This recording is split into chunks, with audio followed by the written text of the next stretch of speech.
Starting October 14th, individuals who do not have an M for male or F for female on their passport or their boarding pass will be denied boarding, and they will not be allowed to enter or leave the United States on a commercial aircraft.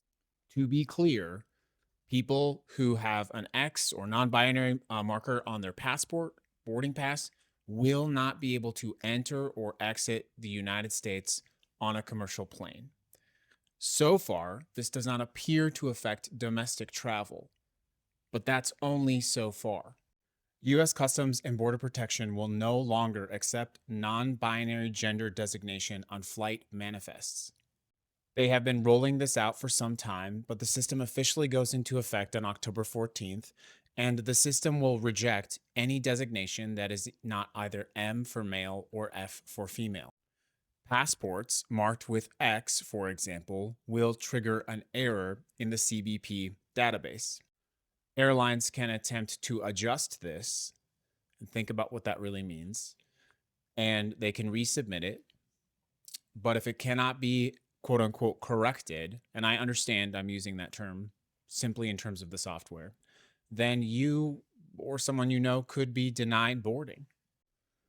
Let's make no mistake about this. This is the erasure of entire groups of individuals based on ideology from the very systems of our federal government, saying we don't consider your identity to exist, and we're implementing systemic changes to make that happen.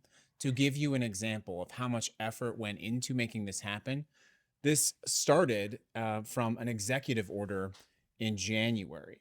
And what they began to do from January was implement the systems in place. And you have to remember, we have massive systems to monitor things like, travel, documents, all those kinds of things.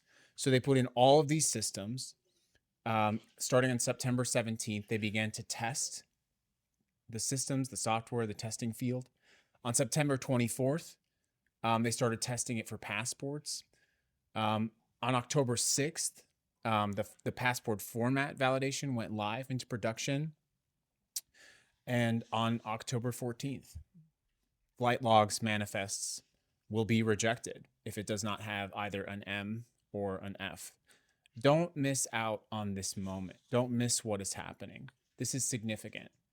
And it is a tragic day in America. Yeah, it's a sad time.